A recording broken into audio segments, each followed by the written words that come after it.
Viser le hors d'eau, hors d'air en 20 jours, tout est possible avec Daniel. Ici, on voit qu'on utilise des poutres de 22 par 8 cm pour faire la base de notre dalle bois. Donc, on dépose une lisière basse à l'horizontale sur les technopieux et dessus, on vient remettre une poutre verticale. Évidemment, elles sont reliées par différentes vis. L'écartement entre les pieux de plus ou moins 2,70 m et entre les lignes, on a de l'ordre de 3,20 m. Tous les 50 cm, donc avec un entraxe de 50 cm, on remet les mêmes poutres. Et de cette manière-là, notre base sera plus que solide. Toutes ces poutres sont reliées par 3 vis.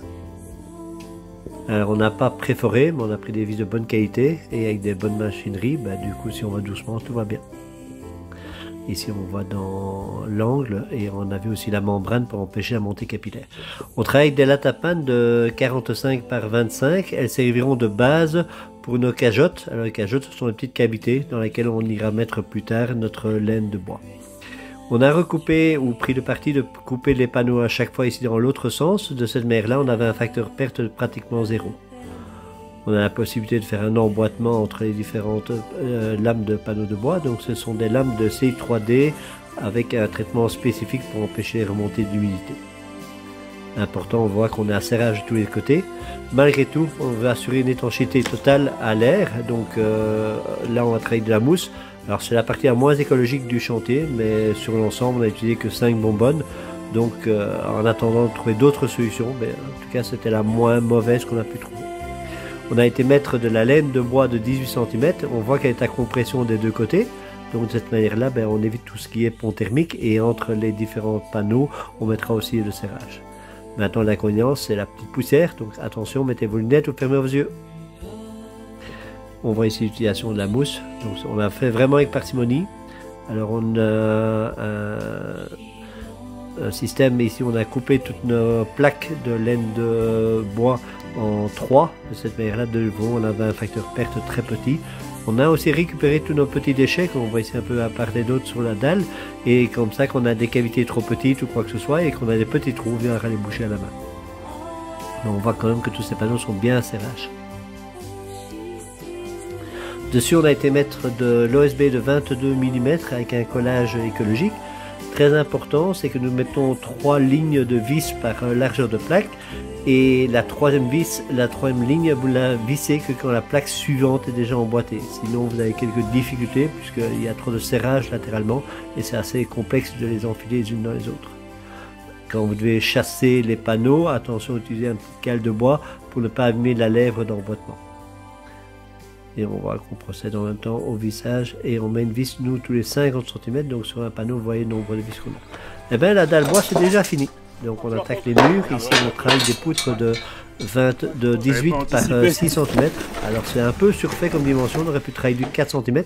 Mais on n'a pas trouvé sur le chantier. Alors on est trouvé ici une société en Allemagne qui nous a fourni du 6 cm pratiquement pour le prix du 4 cm. Donc je suis avec quelque chose qui est surfait au niveau dimension.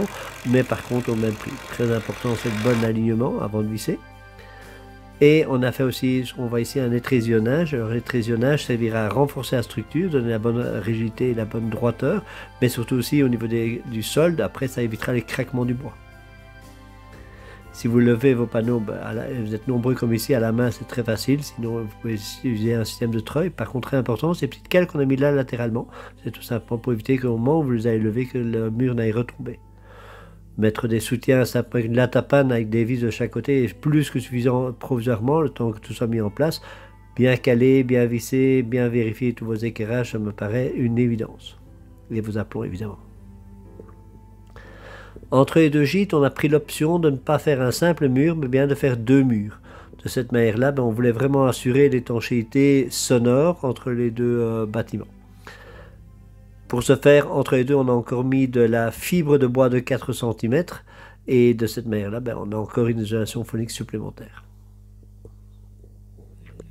Et ainsi de suite pour lever chaque mur. Ici, on voit la fameuse isolation de 4 cm qui a été mise. La technique pour lever, c'est ce que j'appelle la technique du kiai. Alors le kiai, c'est particulier et je vous laisse la découvrir.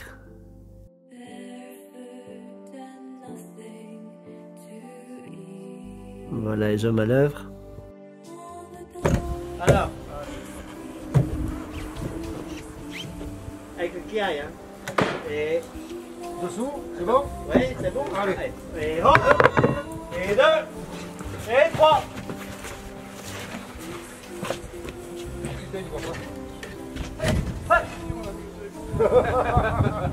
Mais nous voilà déjà occupés à faire la dalle du premier étage. Alors même technique pour le rez-de-chaussée, ben, on écarte de 50 cm les poutres. Ce sont toujours des poutres de 8 par 22 et on a simplement pris soin de bien repérer l'emplacement de la trémie. Vous voyez que sur le côté droit, la partie où on couvre le OSB est un peu plus basse que la partie de gauche. Et en fait, c'est tout simplement ce sont les toits terrasses qui seront compensés après avec des plots de fixation sur lesquels on a été mettre des lames de bambou. Et l'idée à la fin, ben, c'est que tout soit de niveau parfait.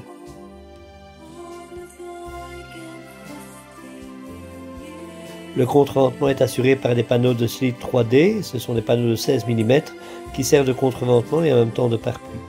L'étanchéité à l'air sera faite parce qu'on va recouvrir tous les joints avec du scotch spécifique. La découpe de la fenêtre d'abord est repérée de manière très succincte et puis à scie sauteuse on affine la découpe. La technique du parqueteur est à utiliser. On finit une ligne avec un morceau et on récupère pour le morceau de départ la ligne suivante. De cette manière-là, le facteur perte est assez faible. Et voilà, on a déjà pratiquement fini le rez-de-chaussée. On attaque les murs d'étage avec la même technique que le bas. On avance, toujours la fibre de bois entre les deux gîtes, et puis on avance avec les deux murs. Donc l'inconvénient maintenant, c'est qu'évidemment, pour passer d'un côté à l'autre, il faut commencer à monter et descendre les échelles. Au niveau de la charpente, on les a construites en deux parties. On les a construites en bas. Et quand on les a montées, on s'est aperçu qu'une partie, comme on avait construit à l'envers, on a des jambes de renfort qui ont été inversées de sens. Maintenant, l'armature est tellement solide que ça ne portera pas préjudice, mais c'est juste faire attention. On a prévu aussi des casquettes ici de 1 mètre dans le sens du soleil et de 50 cm sur les autres côtés de la maison. Ça permettra surtout la partie bioclimatique de la maison.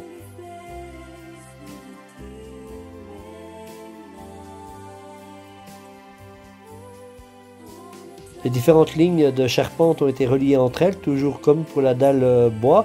Donc on travaille ici toujours avec les poutres de 8 par 28, toujours avec notre écartement de 50 cm.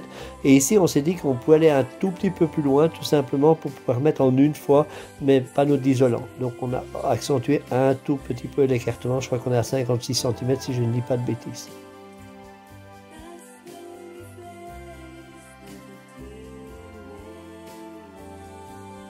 Et ainsi de suite jusqu'au bout.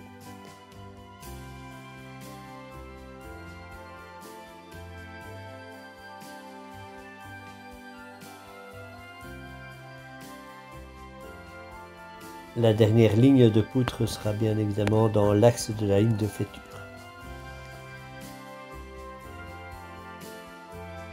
Voilà, cette étape finie, il suffira de recouvrir l'ensemble avec des panneaux de fibres de bois de 6 cm. Ces panneaux serviront en même temps de pare-pluie et d'isolant. Et ils seront fixés ici au moyen de 8 vis avec des rondelles au bout. Alors ça permettra de ne pas venir écraser le bout du panneau.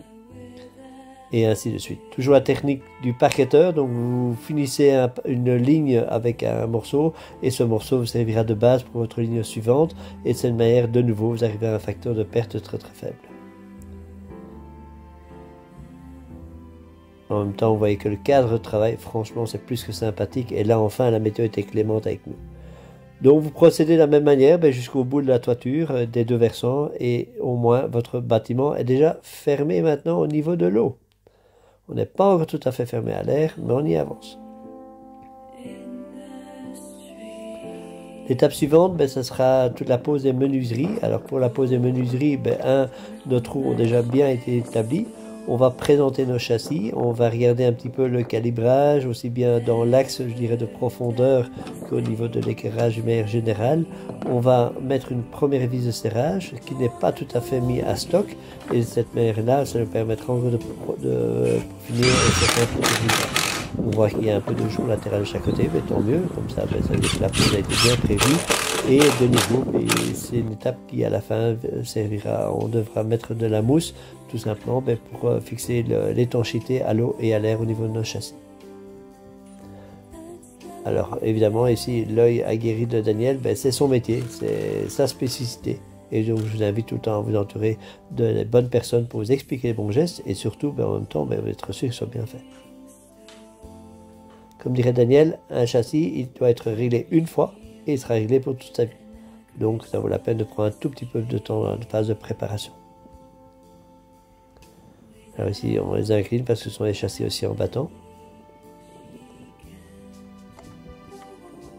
Et voilà, c'est déjà presque fini. Si ça pouvait être aussi rapide que ça dans la vie, ça serait vraiment agréable. Alors franchement, on a quand même été très vite. On a mis pratiquement tous les châssis en un peu plus d'un jour. Et on a quand même une dizaine, dont des grands coulissants. Donc on s'est bien amusé. Et pour la pose des grands châssis, c'est un peu la même chose que pour les petites fenêtres. Donc d'abord, on pose le cadre. Une fois que le cadre est bien fixé et calé de tous les côtés, bien on vient mettre dedans les coulissants. Alors notre choix au départ était prôné vers des châssis en bois ainsi que toutes les portes, mais le problème ici avec les portées qu'on avait en bois, j'arrivais à vraiment des prix assez élevés par rapport à l'aluminium. Alors l'aluminium n'est pas le meilleur des matériaux, je le reconnais au niveau écologique, mais quand même bien mieux que le PVC. Du coup, ben, on a pris le choix pas de celui qu'on voulait, mais de celui qu'on savait, parce que ben, tout simplement, mais il y a aussi l'aspect financier qui est intégré à un certain moment. Voilà, donc on s'est porté vers ces châssis-là. On a ici une pose qui est relativement facile. Malheureusement, ben, à la fin, il faut être sûr de l'étanchéité à l'eau et à l'air. Et de nouveau là, ben, il n'y a pas 36 solutions sur le marché à l'heure d'aujourd'hui. Donc là, on a utilisé la mousse de manière parcimonieuse. Les toits terrasses, on les a d'abord recouverts d'une couche de PDM. Alors le PDM, c'est une membrane qui, certes, n'est pas super écologique non plus, il ne faut pas en disconvenir, mais par contre, c'est peut-être la couverture de toiture la moins dérangeante pour les toitures plates par rapport à tous les produits de bitume ou autres. Donc la mise en place elle est relativement facile, ben, on a comme un grand drap qu'il faut étaler, après on va plier les rebords et une fois qu'on aura bien plié les rebords en laissant évidemment assez de marge pour pouvoir bien recouvrir tous les accrotaires, ben, on va utiliser une colle de contact. Donc cette colle de contact on va coller d'une part la membrane et d'autre part le panneau d'OSB et tout doucement on viendra dérouler la membrane dessus. Comme on a prévu des petits bords sur les côtés, mais ça nous laisse de la marge du passage en tout cas. Et de cette manière-là, ben, on risque jamais de mettre nos pieds sur la colle. C'est une colle de contact, donc si vous n'avez collé qu'une partie, ben, elle n'adhère pas. C'est l'adhérence des deux là ensemble qui est important. Par contre, ce qui est important, c'est qu'il n'y ait pas de bulle d'air. Vous allez voir, on vient de secouer le drap. Et effectivement, ben, à ce moment, on déroule tout à fait progressivement les deux ensemble. On a tracé une ligne au sol pour bien suivre une ligne droite, comme ça on est certain de l'axe dans lequel on est en déroulé. Et on suit progressivement, et ainsi de suite, jusqu'au bout. Donc de cette manière-là, ben, on voit qu'il n'y a plus de plis, et si jamais il y en a encore, ben, il est encore temps d'essayer de les effacer après, de manière que quand vous effacez pour le papier peint, hein. Donc les bulles d'air, on peut les retirer. Ici, ben, on colle les côtés maintenant, et on agit de la même manière. Donc on a été jusqu'au bord, maintenant on va remonter sur le pan de mur. Alors dans notre cas ici, ben, on n'a pas une finition classique dans le sens où on a encore la fibre de bois qui viendra recouvrir au-dessus de la membrane. Et sinon, ben, il faut encore faire attention à l'étanchéité, que l'eau ne vienne pas pénétrer là entre les panneaux de contreventement et la membrane. Dans les coins, on prend la technique de ce qu'on appelle la technique de la poche. Alors de nouveau, pour nous, c'est un peu moins grave. Pourquoi? Parce que tout ça est recouvert, mais si on n'était pas recouvert avec notre fibre de bois, ben à ce moment-là, il faut éviter que l'eau ne puisse venir s'encouvrer dans le coin.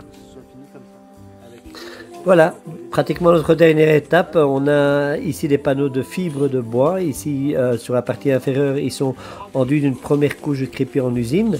Et donc là, on assure l'isolation par l'extérieur.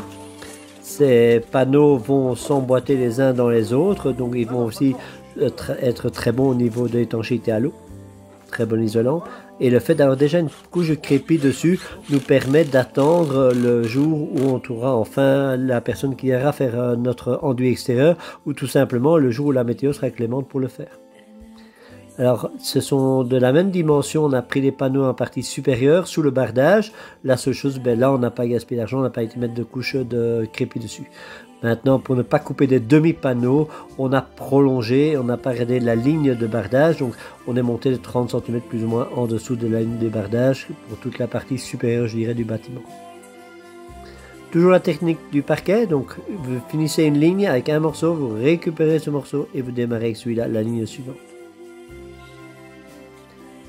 Avec cette technique-là, on arrive à un facteur de perte.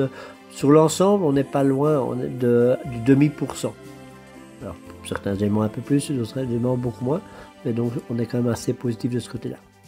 Donc, la bonne gestion des pertes, c'est là où vous allez économiser des sous.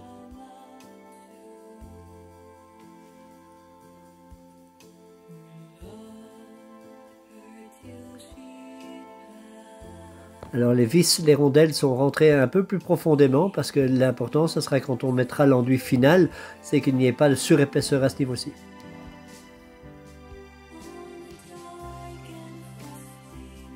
Alors je reconnais, vous pouvez critiquer un peu notre échafaudage, maintenant on n'a pas eu beaucoup de hauteur, donc on a fait un échafaudage très sommaire.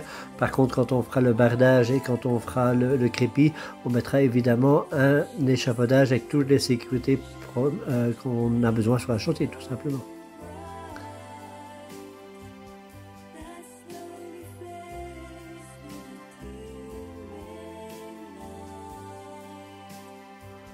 Et voilà, on arrive presque au bout du travail. On s'était donné un délai de 20 jours. Il y a eu un jour de férié, un jour et demi d'intempéries. Donc en tout, on a travaillé 20 jours, mois et demi, donc 18 jours et demi pour arriver à faire un hors d'eau, hors d'air. On a plus ou moins 150 mètres carrés de bâtiment. Donc, chapeau à l'équipe et je vous invite à voir la suite de nos travaux avec les travaux intérieurs. À tout bientôt.